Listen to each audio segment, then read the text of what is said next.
top the sky. The following program, The Russ Belville Show, is intended for responsible adults only. We advocate to the repeal of marijuana prohibition for adults. We discuss the science, culture, and controversy about America's marijuana laws. We do not advocate any illegal activity and encourage all listeners to learn their state and federal marijuana laws. Opinions and claims made by guests and advertisers on The Russ Belville Show are their own, and The Russ Belville Show cannot be held legally responsible for their validity or reliability. Viewer discretion is advised. You take a seed, you plant it, you grow it, you dry it, you roll it, you smoke it. You take a seed, you plant it, you grow it, you dry it, you roll it, you smoke it, and it goes down smooth. Hey! Spanning the continent to bring you the truth about cannabis and marijuana law reform. I smoke pot and I like it a lot. From the promise of legalization. And I think that we need to rethink and decriminalize our marijuana laws. To the agony of prohibition. One major responsibility is to encourage people to use less drugs. The Russ Belville Show, the voice of the marijuana nation. Brought to you by the National Cannabis Coalition. Yeah, I hear you had a question for me. Now, here's your host, Radical Russ Belville. Oh, yeah. Welcome, everybody. We're so glad to have you here on the show. It is Wednesday, July 18th, 2012, and it's got to be 420 somewhere in the world. It's definitely 420 here. We're so happy you could be with us. Joining us on today's show, sitting over here in the second seat, we got Brian the Red hanging out. How you doing, Brian? Doing just fine, Russ. Rocking it. Glad to have you here, and the crowd is glad to have you here, too.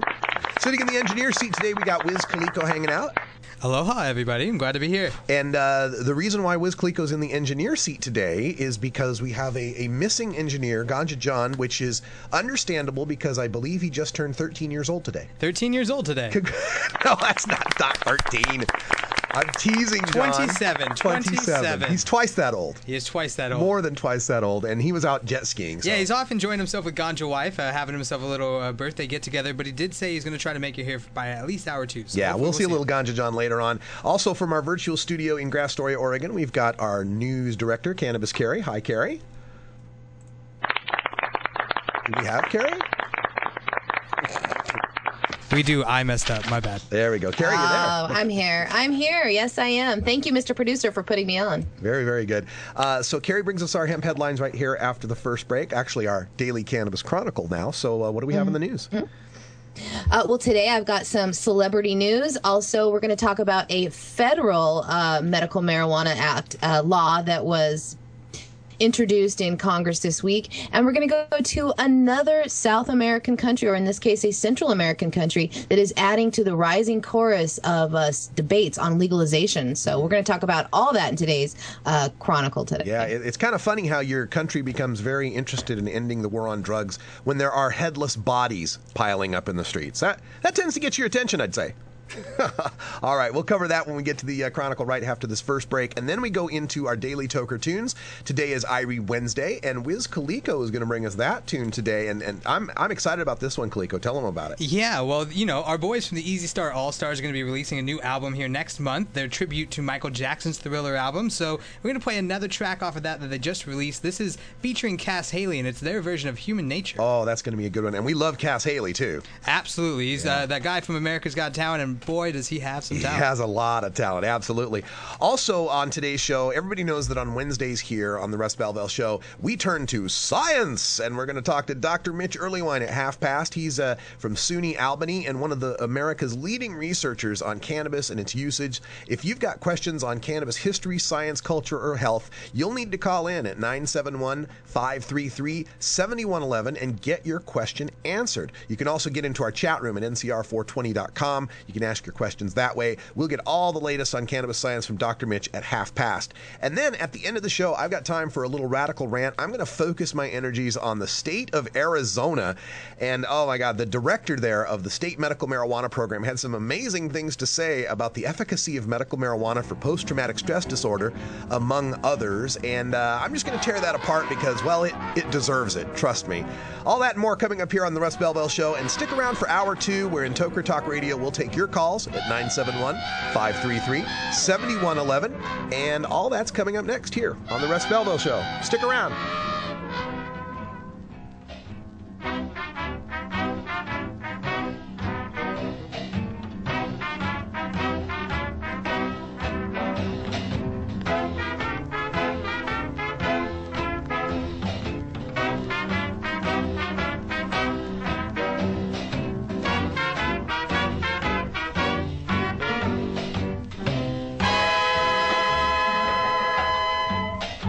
The Russ Belville Show is blogging and podcasting daily at RadicalRuss.com.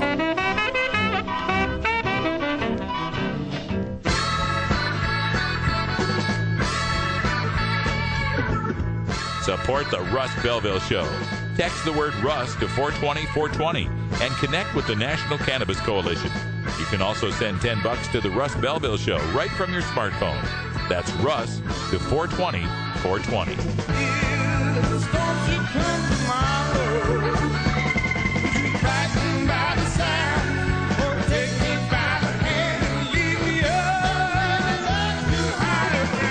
You're listening to Radical Russ on the Russ Belville Show.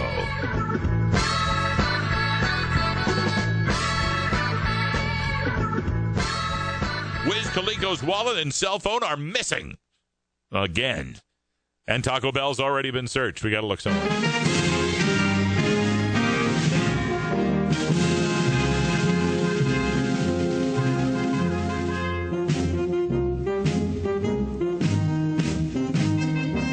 Help us legalize it. Text NCC to 420-420 and send $10 to the National Cannabis Coalition.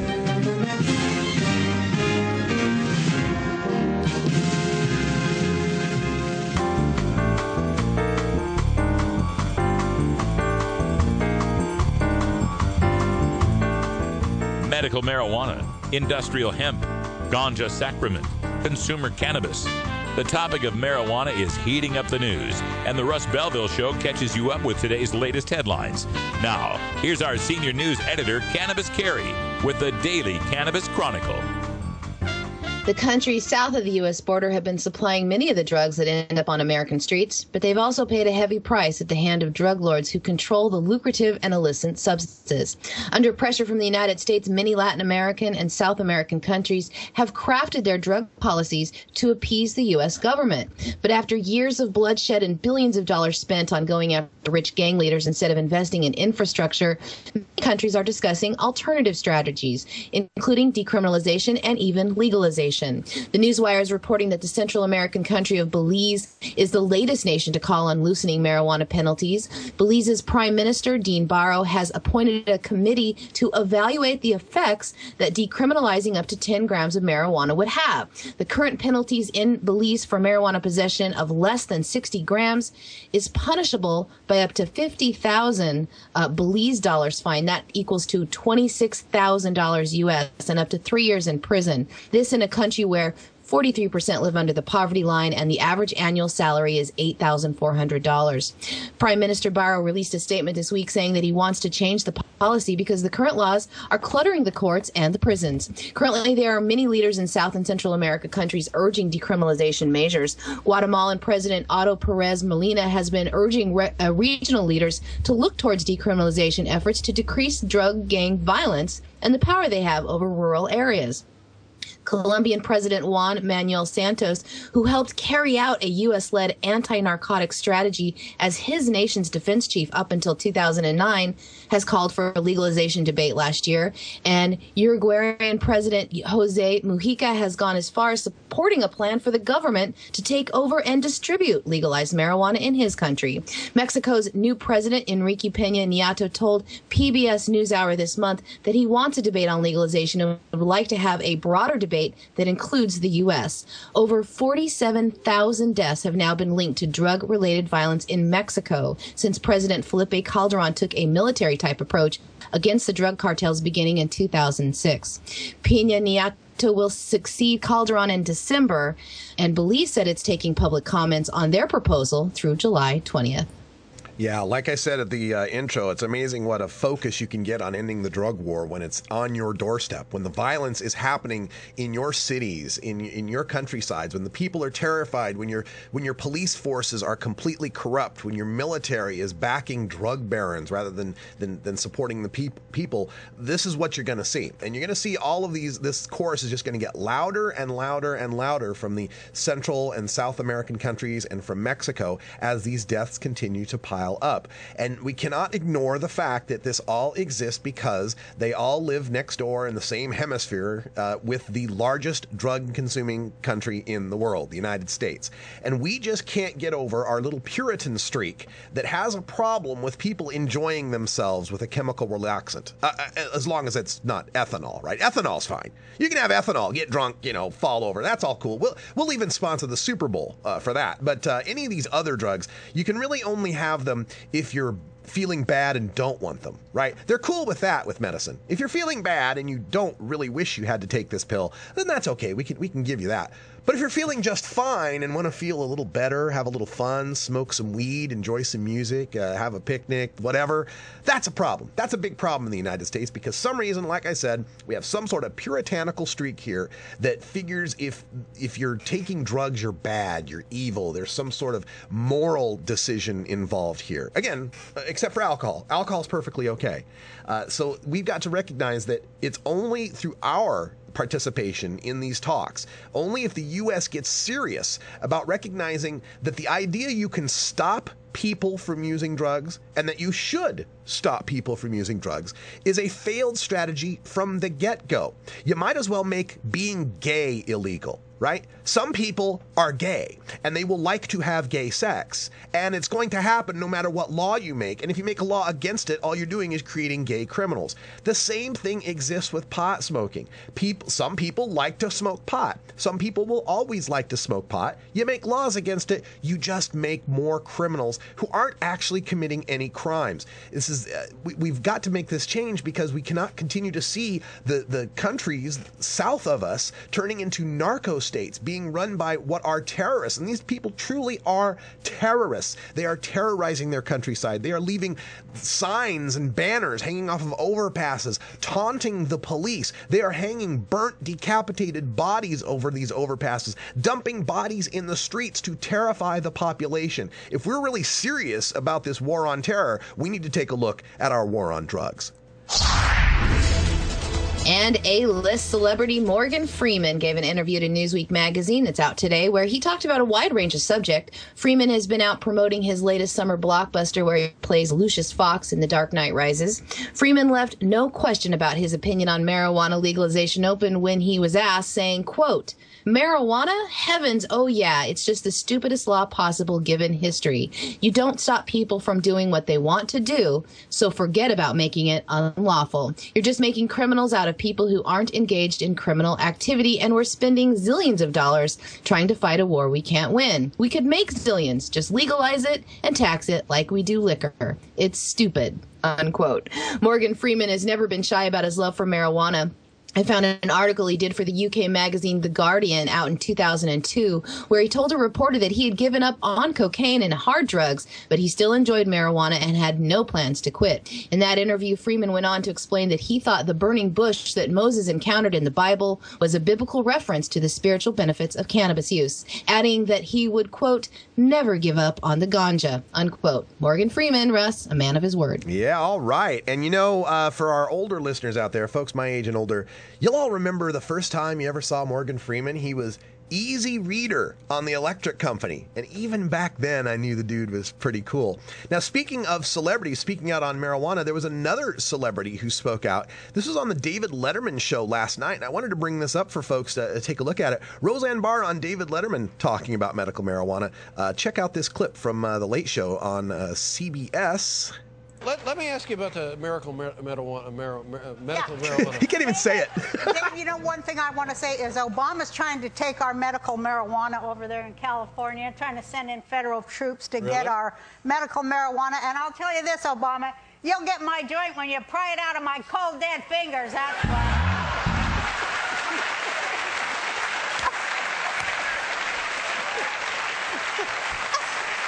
And I know I don't want to get on Obama's kill list. Now, you know, I got to look out for drones on my way home now, I know. But let's say a person signs up for the medical marijuana. Yeah. What, is there a list of ailments that you have to support? Having some problems with the stream there from CBS, just died out on us, but that's Roseanne Barr talking about medical marijuana. Great stuff. It's coming out in the mainstream now. Keep watching. In his last few months as a congressman, Representative Barney Frank, along with presidential hopeful Ron Paul and California Democratic Representative Sam Farr, have introduced the Truth in Trials Act this week, a bill designed to create an enhanced legal protection for valid medical marijuana patients caught in the crossfire between state and federal laws. The bipartisan group sponsored this bill to allow state-licensed medical marijuana users to have the right to provide an affirmative defense in the case of federal prosecution. A defendant in court could be allowed to try and prove that their actions that were illegal under federal law are in fact protected under state law. Currently, federal judges won't even let you mention medical marijuana since they do not recognize the term.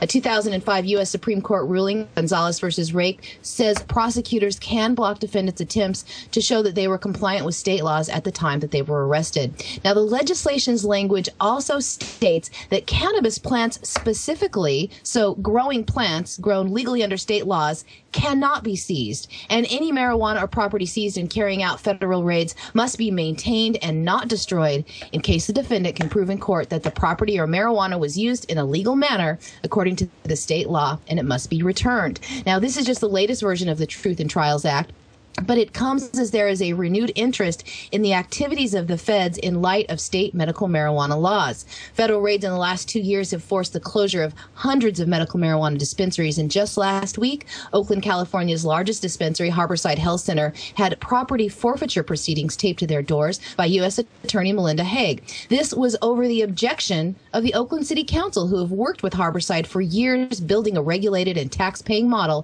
for an entire industry. The bill will give dispensaries operators a fighting chance in court cases. It's dubbed a medical marijuana tolerant bill, and it can mend the discord between state and federal marijuana laws by giving the feds a clear line to heed to state laws when it comes to the billion-dollar and popular medical marijuana industry. Now, the bill is still in its early stages, but if passed, it could ease the burden of many state laws-abiding citizens who find themselves with no defense of breaking a federal law. That law so far has attracted 18 co-sponsors, but you can help by calling your own state representative and asking them to co-sponsor and support H.R. 6134, the Truth in Trials Act.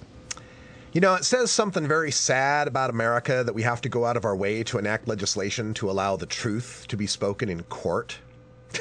Truth in Trials Act. But, you know, kudos to Representative Barney Frank and Ron Paul. This may be one of the last bills, I believe, that Barney Frank will be submitting, because he is, of course, retiring.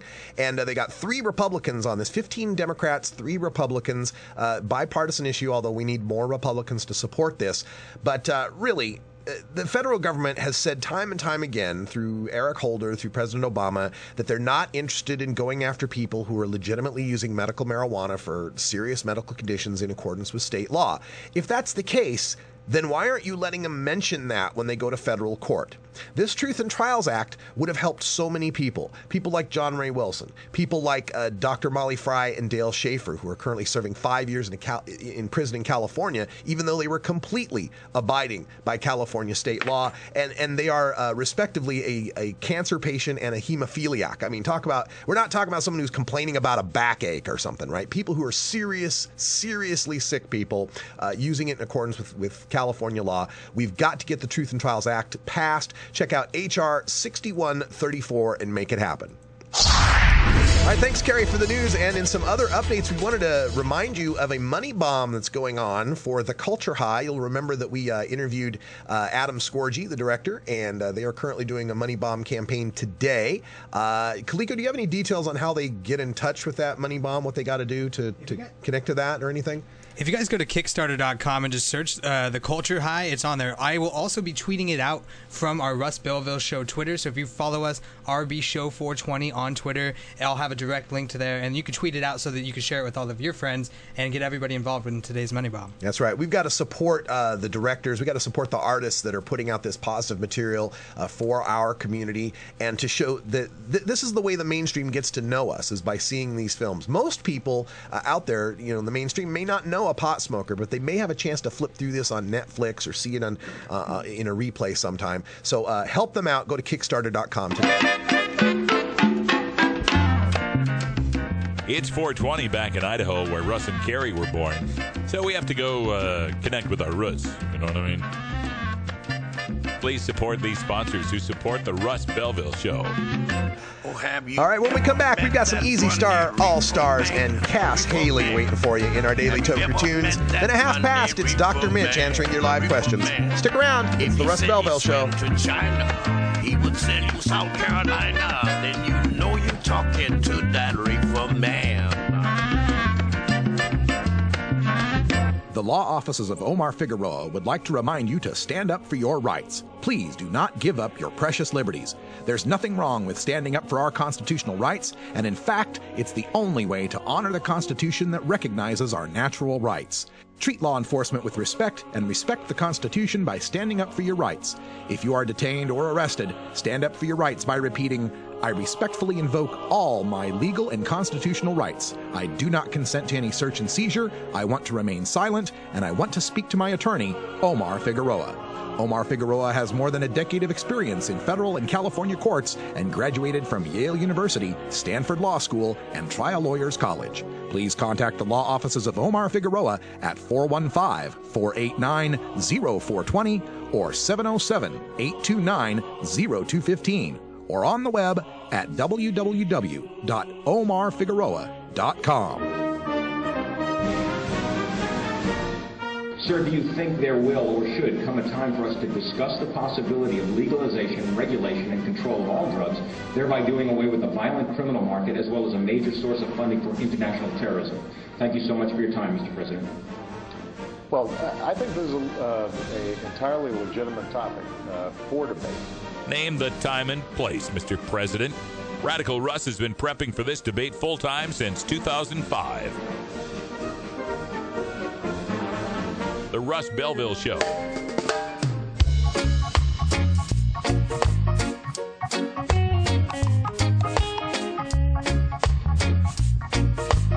Everyone knows music and marijuana go together, so let's wind up our 20 after break with the Russ Belville Show's Daily Toker Tunes, the best in pod-safe 420 music from around the web. Today is Irie Wednesday, featuring reggae, ska, and other world music genres.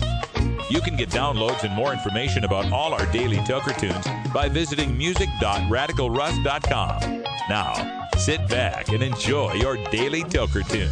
All right, folks, I'm excited. We're big fans of this next group, Easy Star All-Stars. And while I was out at Starwood last week in Ohio, the guys running the sound booth, the big stage, were playing some Easy Star as their background music.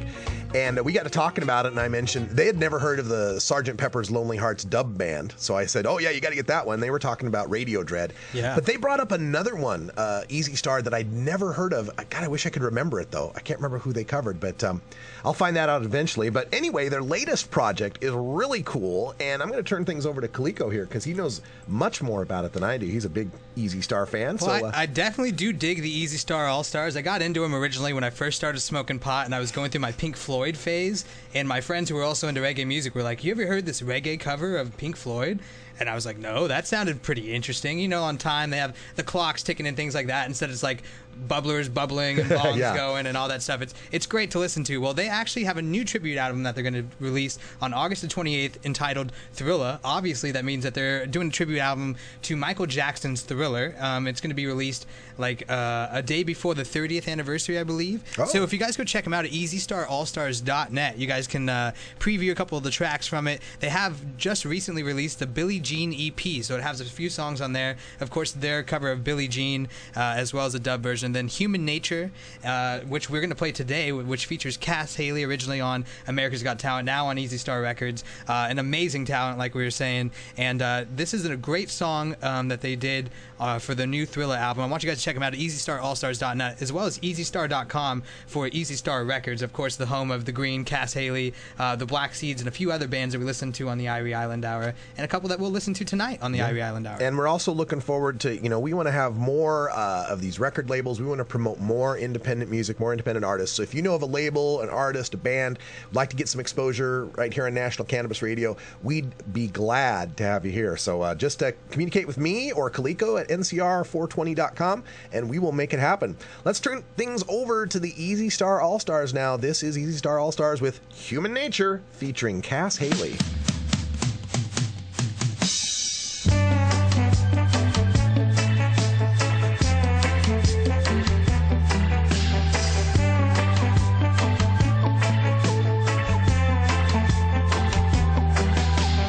Looking out across the nighttime, the city winks a sleepless eye. Hear her voice shake my window, sweet seducing sigh. Get me out into the nighttime. Four walls won't hold me tonight. If this town is just an apple, then let me take a bite. If they say why, tell them that it's human nature. Why does he do me that way? If they say why, tell them that it's human nature. Why does he do me that way? Reaching out to touch a stranger, electric eyes are everywhere. See that girl, she knows I'm watching. She likes the way I stare. If they say why, tell them that it's human nature. Why does he do me that way? If they say why, tell them that it's human nature. Why does he do me that way?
Check out EasyStar.com. Easy Star All-Stars and Cass Haley.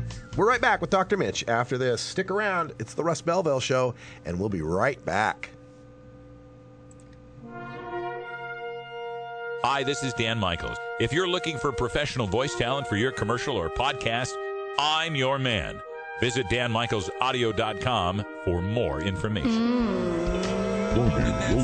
I like it like that. Well, I don't know what you came to do, but what we came to keep the funk alive. That's right, baby. We're keeping the funk alive right here at Big Daddy Fink's Funky Roller Ring. National Cannabis Radio's home of soul, funk, and disco. So join me, Big Daddy, every Tuesday night at 11 Eastern, 8 Pacific at the Funky Roller Ring, where every night is Saturday night.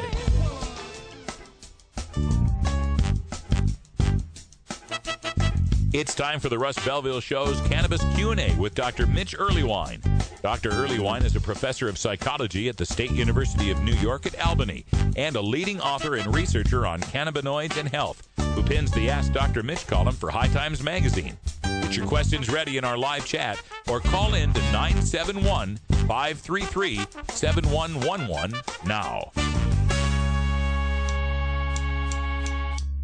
All right, folks, it's time for our Cannabis Q&A with Dr. Mitch Earlywine. And as you know, every Wednesday we visit and get your questions answered on cannabis science, history, culture, and health. And we always want to get down to the real studies, the real science on this. So if you got questions, get them into our chat room. And our chat room is available at ncr420.com. Carrie is watching that. She'll get us the questions through our backstage chat. And then also, we've got our live call-in at 971-533-7111 if you'd like to ask your question directly. So, Dr. Mitch, how you doing? Great day. How about you? Doing good. So I believe I have a little bit of a rhinovirus. Well, I'm sorry to hear that. I don't think that medical marijuana is going to cure it either. But I'm doing the research. We will see what we can find out. It always keeps rhinos away. There are no rhinos here. I have noticed that. When we start these segments with Dr. Mitch, we always like to begin with the latest studies, what's happening in the cannabis science news. There's been a lot of talk about CBDs lately. I've seen that in the news, but I'm just wondering if you've heard of any studies. I mean, we've been off for a couple weeks now that we may have missed. The big thing lately, you guys may have alluded to, is some new data coming out suggesting that marijuana use during pregnancy more than doubles the risk of premature birth. Yes. And unfortunately, the media has gotten a hold of this and made it into more than it is. In fact, when you look closely at the study, once you control for things like socioeconomic status and use of hard drugs, this really does turn into pretty much nothing. The authors themselves are really responsible about this, point out that this is a controversial literature and one that has inconsistent results. But you know how it is. If it bleeds, it leads. Yeah. And so what are they positing are the bad effects of these more premature births? I mean, I guess worse outcomes for the child later in life, more mortality. What's the problem? I mean, generally that does put children at risk for some developmental delays, but little kids are pretty resilient, so it's not something that anybody needs to freak out about. But again, when you look really closely, the effect on preterm birth is no longer significant once you control for other things. I also want to point out that statistically they looked at a couple of other things that, of course, had no effect, but they didn't actually control for having run that many stats. As we've talked about before, if I run enough correlations, I'm bound to find a significant one. Sure. And I'm afraid this may be one of those cases. Well, for example, ice cream sales and drowning deaths. You'll see if you graph both them out, they rise and fall together, but it has more to do with it being hot outside, and you like ice cream and swimming when it's hot outside. So, yeah. And in fact, in this data set, the folks who are willing to confess to cannabis use also seem to be confessing to hard drug use, which is probably a more likely source of any of these problems. And they're often the ones who have less money around, so they're less likely to use folic acid supplements during pregnancy and take some of the other prenatal care steps and precautions that often cost money. Yeah, and we're getting some great questions coming in here from the chat room. I'm going to get right to them. I want to explore this cannabis and pregnancy thing a bit, though, because we get a lot of questions on it. And one thing I was wondering is, I was going to make a little joke. I was going to make a little quip that the premature births are because the kids of the stoner moms can't wait to get out and see the cool world that's out there, man. But then I thought, do babies in the womb, I mean, is there much development of the brain? I mean, could a fetus actually be feeling some sort of stoned in the womb?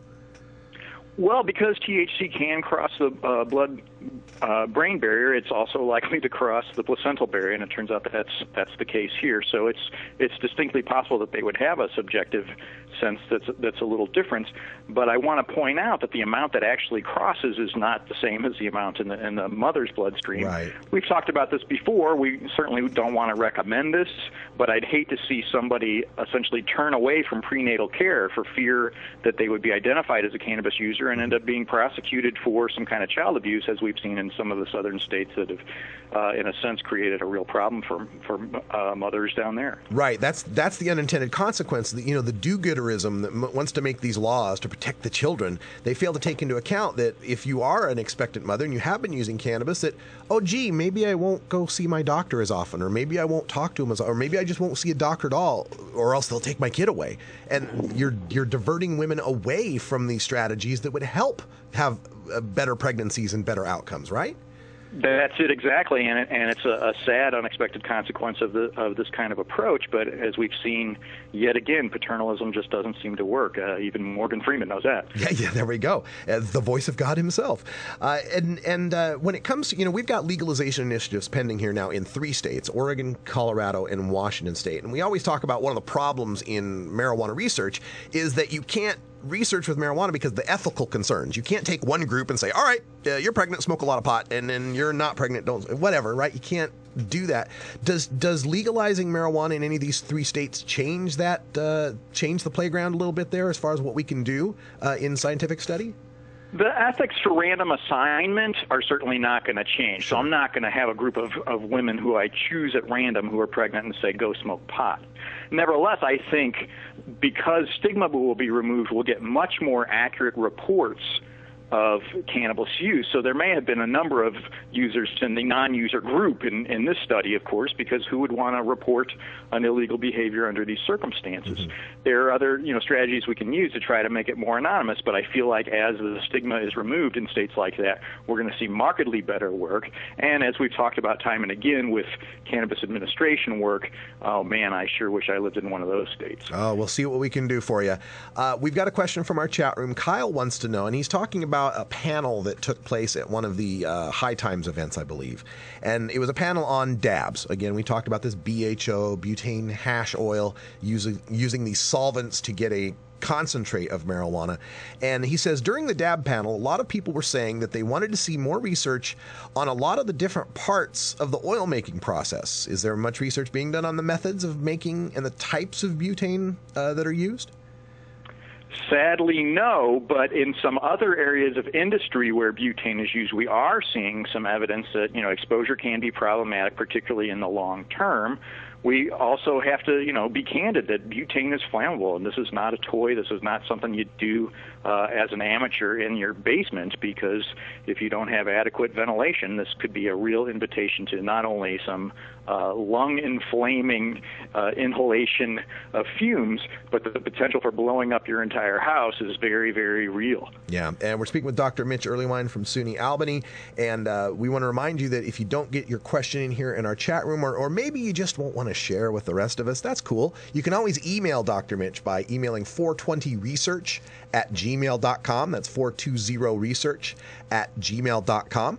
And let's go to Carrie. She's out in our virtual studio, and she said that she had a question, maybe a little off topic, but Carrie, you want to get in on this?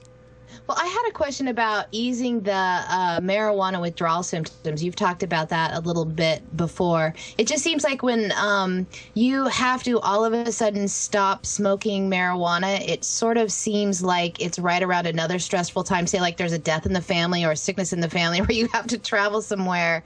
And I was just wondering, do you have any tips on easing, it's already a stressful situation, but easing those withdrawal symptoms in the first few days that a regular pot smoker can't smoke pot? I don't want to minimize anybody's experience, but I do want to point out that some of this is expectancy. A lot of times it really is the stress of having to face family members who are difficult or things like that, and we often misattribute it to an absence of cannabis. And I really want to encourage folks to make their own tinctures. It's astounding how just a quarter teaspoon of something that you made by, decarboxylating a little bit and putting a shot of rum in with each ounce, with each gram, and then filtering that out and taking it out in your little whiskey bottle, and you'd be surprised how long that can last and how helpful it can be.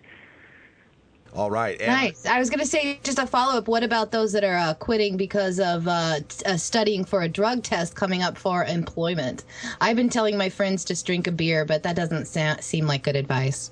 As it turns out, I've done this recently myself for my long-term care insurance, and I think the thing to remember is a little irritability is something we can all tolerate.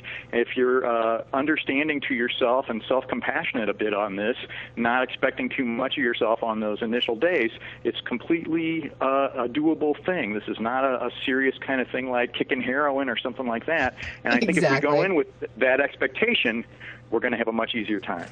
Excellent. Thank you, Dr. Mitch. Excellent question, Carrie. And if you've got a question, you can get into our chat room at ncr420.com or calling in live at 971-533-7111. I want to turn to, I'm kind of foreshadowing a little here because this has a little to do with my rant that's coming up. And we reported earlier this week on the response of the director of the Office of National Drug Control Policy, a.k.a. the Drug Czar, Gateway Gil Kurlikowski. And he was responding to the petition that our friend Michael Kravitz had put together. He's the director of Veterans for Medical Cannabis Access, and the petition was allow United States disabled military veterans access to medical marijuana to treat their PTSD. And of course, Kurlikowski rejected that. In rejecting it, said it was, there was a lot of treatment admissions for marijuana. It's a problem with, drug abuse, whatever. But that he supports research on the phytochemicals in marijuana that might have medicinal value. I'm just wondering if you could speak to this rejection of PTSD, and this also goes to an Arizona story I'm going to cover in a second, but where they're saying there's just not enough research, there's not enough data to support that medical marijuana is really helping these folks with PTSD, or if it is, it might not outweigh the risks of using the medical marijuana. What do we know scientifically on this subject? So let me give you both sides. I have some data relevant to this, and a number of folks with trauma-related symptoms really report that cannabis helps. I feel like I'm having an impossible time trying to publish those data, and there may be some resistance in the scientific community to this idea. That said, the choice treatment for post-traumatic stress disorder is an exposure-based treatment where folks have to go in, learn some relaxation techniques, get mellowed out, and then gradually walk through the details of the trauma. It does not tickle. It is not fun, but 12 sessions and you're a brand new person. Unfortunately, it does not work particularly well if you come in high. What a surprise. I don't think it has any big impact if you're using cannabis outside of the sessions, but unfortunately other clinicians don't share that same opinion, and so that's what we're up against. All we need is one nice treatment outcome study to really make this argument clear, but I don't see the National Institute of Mental Health funding that anytime this week. Yeah, and again, back to the 3 states legalizing. Could they do something along these lines with PTSD studies? I could only hope, man. I could only hope. Now, when we get, they say that the plural of anecdote is not evidence, but there's tons of anecdotes about this, going back to Vietnam veterans using medical marijuana for PTSD. Assuming, let's just, if we were to presume that they are not lying to us, that it is helping them, how does it do so? Is it because pot helps you forget or makes you forgetful? Is it something along those lines? My concern is that it may be more Band-Aid than treatment, and that's part of the argument against it. If using medical cannabis can help you get through the 3 months of handling your exposure treatment, there's absolutely no way this could be a problem. What does happen is, of course, during intoxication, the CB1 receptors in the hippocampus are not firing at their best. This is not the time to memorize a list of words or try to balance your checkbook.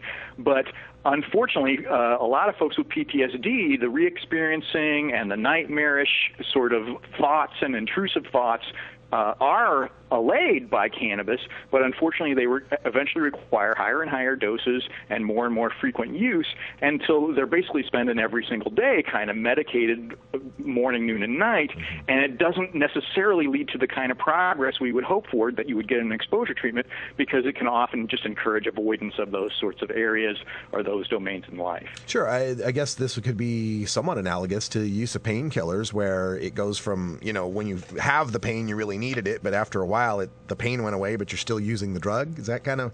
I think that's a completely reasonable parallel. So in a perfect treatment situation, if the legality were set up for it, would it be that we would have these exposure treatments that you'd go to sober once a week, and then on the rest of the days of the week, maybe using the cannabis to get you through to the next treatment? Would that possibly be a good way to deal with this? I mean, I think I would like to have cannabis available to folks when it just really got to be too much, but also after they've been trained in relaxation techniques and they understand that intrusive thoughts and nightmares are part of this process, they become a little more tolerant and in some ways a little more accepting of their own symptoms, and so they can essentially stop avoiding some of those same settings and have their own little mini exposures in life, and that seems to be part of how the treatment succeeds.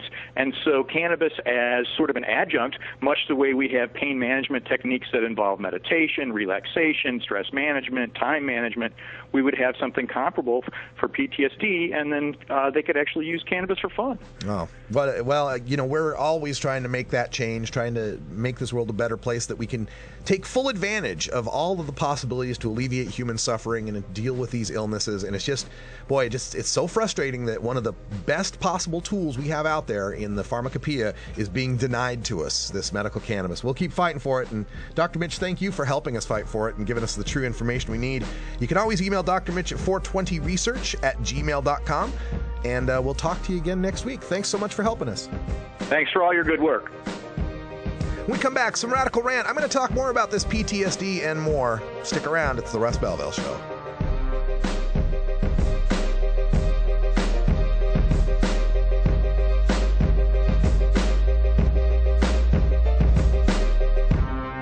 You're tuned into the Russ Belville Show, the voice of the marijuana nation. Hey, this is Willie Nelson for Normal. And I smoke pot and I like it a lot. I learned a long time ago that marijuana is a lot safer than alcohol. There's nothing wrong with the responsible use of marijuana by adults. It's time we stopped arresting and started respecting those who smoke marijuana responsibly. To learn what you can do to help, contact NORML at NORML.org or call toll-free 888-67-NORMAL. Marijuana's not going to re-legalize itself. You've got to do your part. Join the National Cannabis Coalition today at nationalcannabiscoalition.com.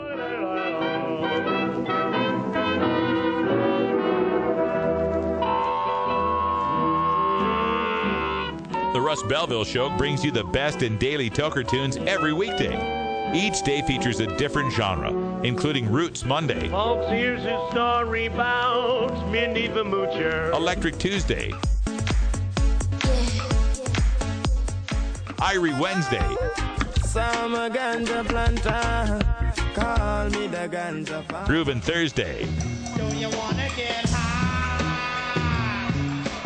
and Rockin' Friday. Like to hit the ball. Then on weekends, we mix them all together in our weekend music party. You want answers? I'm as mad as hell, and I'm not going to take this anymore. You want answers? You have offended my family. I think I'm entitled. You want answers? I want the truth. And you have offended Shaolin Temple. You can't handle the truth. Surely you can't be serious. I am serious. And don't call me Shirley. Radical Rant.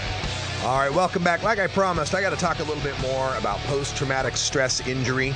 I know we call it PTSD. Everybody calls it PTSD, post-traumatic stress disorder. I disagree. I think it's post-traumatic stress injury. I think when you see the horrors of war or you've been raped or molested, that the result that happens in your brain is not a disorder. Your reaction to that is perfectly normal. Your reaction to that is perfectly human. You've been injured. Your brain, your mind has been injured. So I like to call it PTSI. But anyway, I want to get to this story that I found in the news today as I was just getting ready today. And when you study marijuana reform like I have for all these years, and you read story day after day after day after day, you start to notice trends. You start to notice sensationalism, and it's just gotten worse in this Google-fed, click, link-based kind of journalism, scare quotes, that is done these days, because they always want to write the sensational headline to get you to click it, right? And then when you get into the story, you realize, oh, that's not really what they were talking about, is it? So let me give you this example. This is in the state of Arizona, where patient advocates there have been trying to get 4 more conditions added to their medical marijuana law, right? Now, everywhere but California, if you're in a medical marijuana state, you got to fit the list. There's a list of conditions. Well, if you're sick with this, or that, then we won't throw you in a cage. Otherwise, you deserve a cage, right? So every other state has this qualifying list of conditions, and it's not as easy as just faking it, right? You just can't fake chronic pain. No, you got to have medical records that show for the past 3 years you actually really saw a doctor for chronic pain. So anyway, they got these lists, and they're trying to add 4 more conditions to the list. They're trying to add post-traumatic stress disorder, injury, anxiety, depression, and migraine as qualifying conditions for legal medical use in Arizona. So here's the headline, right? The headline of this story is, Medical Benefits of Marijuana in Dispute. The medical benefits of marijuana in dispute. Oh, okay, so someone's done some new research to show that medical marijuana doesn't really work, huh? Okay, so you click on the link and you read it. Here's the lead paragraph. A new University of Arizona study shows little or no evidence that medical marijuana is an effective treatment for anxiety, migraines, depression, or post-traumatic stress disorder, a finding that could hinder efforts to expand the allowable uses for the drug in this state. Now, wait a minute. That's not evidence that medical marijuana doesn't work. That's lack of evidence to show that it does work. That's a huge difference, don't you think? I mean, if you walked me into a red room with a blindfold over my eyes, I would have no evidence that that room is red, but it wouldn't make the room any less red. Any more so than these thousands and thousands of post-traumatic stress sufferers who've told us that it works for them. It's still true, whether we have the evidence to back it up yet or not. Let me continue from this story. The researchers working on behalf of the State Department of Health Services that oversees the state's medical marijuana program reviewed dozens of scientific studies related to marijuana use for the 4 medical conditions and determined that most of the research was of little value in weighing the medicinal risks and benefits. Okay, so what you're saying is that the medical benefits of marijuana, it's not that they are in dispute, it's that the quality of the research is in dispute. We don't have good enough research. And we all know why there's not a whole lot of legitimate research into the medical uses for cannabis, right? Continuing from the story. Arizona health officials and medical marijuana advocates agree the lack of scientific research is in large part because of restrictions on research of some controlled substances. Yeah, it's illegal. It's illegal so the doctors and the scientists can't get any to study. It's easier for a teenage kid to get medical-grade marijuana than a scientist or a doctor. Now, this, of course, works out perfectly for Arizona Governor Jan Brewer and the state health department head, who is named Director Will Humble. They've long opposed the medical marijuana program, and they would rather open their border to Mexico than expand the list of conditions for which sick people could be imprisoned, could avoid being imprisoned for their medicine. And now, check this out. They talked to Humble about this. This is a guy directing a state department of health, in charge of making sure Arizonans' health are protected. His mandate is to take care of us, right? Check this guy out. Humble points out that the program serving 31,000 patients would add another 15,000 if PTSD alone were added. Oh no! Oh no, Sheriff Joe Arpaio won't be able to bust and harass and arrest and imprison thousands of Iraq and Afghanistan and Vietnam vets and victims of trauma and rape if they catch them with a joint. This is a guy in charge of health. He considers it a problem that 15,000 more people might not go to jail for being sick. This is your director of health. All right. This Will Humble, by the way, even tries to paint himself. He's playing the old Kevin Sabet game. No, I'm a rational moderate. I'm a rational moderate. Here's his rational moderate. These are quotes from the guy, mind you. The key question for us is, do the benefits outweigh the risks? Said Will Humble, State Health Director. And there's just not that much research in this area to help form our public policy decisions. My goal is not to add things or not add things. It's to look at the evidence and make a responsible decision. Oh, so moderate. Oh, so compassionate. So thoughtful. So let me get the standard here, Will. The standard is that marijuana is dangerous. And even though you're currently allowing it for cancer, AIDS, and MS patients, we have to weigh some risk in giving it to people with PTSD, anxiety, or migraine or depression. Right? Marijuana, the drug so dangerous, only the frailest patients can use it. You'd think Arizona could just look across its borders to the east or to the west to California and New Mexico. Both states have allowed the use of medical cannabis to treat PTSD for years now. And to the best of my recollection, I've heard no tales of terrible consequences for the veterans and trauma victims who've used it. And California famously allows cannabis use for any other illness for which marijuana provides relief, which includes anxiety, depression, and migraine. Yet, we've heard of no adverse reactions for those patients, right? No major overdose deaths or anything, right? Yes, marijuana, that benign herb with the 5,000-year history of medical use, a drug a DEA administrative law judge declared 24 years ago to be, quote, the safest therapeutically active substance known to man, end quote. That's the one that Will Humble must apply a strict risk-benefit analysis to. Meanwhile, thousands of Arizonans will be taking FDA-approved drugs like carbamazepine, Carbatrol, Equitrol, Tegretol, Tegretol XR, Felbamate, Felbatol, Gabapentin, Neurotonin, Lamotrigine, Lamictol, Levetiracetam, Keppra, Oxcarbazepine, Triliptol, Pregabalin, Lyrica, Tiagabine, Gabitril, Topiramate, Topamax, Valproate, Depakote ER, Depakine, Depakon, and Zonasalamide or Zonagran for their anxiety, depression, or migraine headaches. Oh, and by the way, the next time someone gives you any shit for our medicines being called things like Alaskan Thunderfuck, read that back to them. Read that list back to them. Jesus, it's like a Scrabble board exploded with extra X's and Z's added in. What the hell? Anyway, those drugs I just listed, the ones that Director Will Humble is currently overseeing people using for their anxiety, for their depression, have been shown in placebo-controlled scientific studies to double the risk of suicidal thoughts and behavior. Hey, you got depression? Take this pill. Might make you twice as likely to kill yourself. And yet the FDA didn't recall them. They just added a little warning label. Oh, you take this, it might make you want to kill yourself. Better call your doctor. So really, Will Humble, you need more evidence that depressed people can safely use cannabis, but until then they have to take the pills that might make them more suicidal. There we go. Anyway, we got to call it a day, but before we go, I want to remind you, we have got some special guests coming up.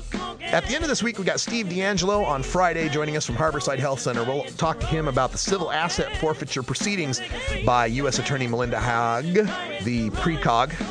And then on Monday, we're so excited, Green Party presidential candidate Jill Stein will be on the show. We're going to ask her about PTSD and marijuana and more on our Monday show. Check that out, an extended interview with Green Party presidential candidate Jill Stein. Plus, we'll be doing all of our regular segments, our daily Toker Tunes, and taking your calls in Hour 2 at Toker Talk Radio, 971-533-7111. For everyone here in the studio, for Wiz Khalico, Brian the Red, and Cannabis Carey in the virtual studio, happy birthday, Ganja John. And until next time, I'm Radical Russ. Take care of each other, Tokers.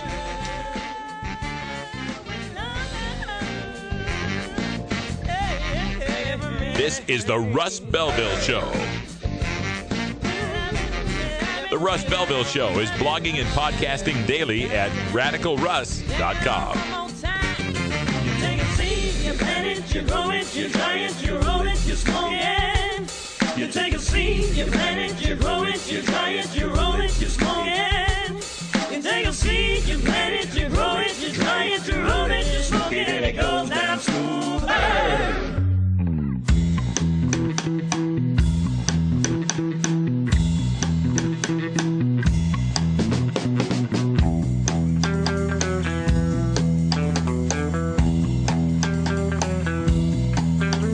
Ons sniper, dan dit na ons sniper. Ons sniper op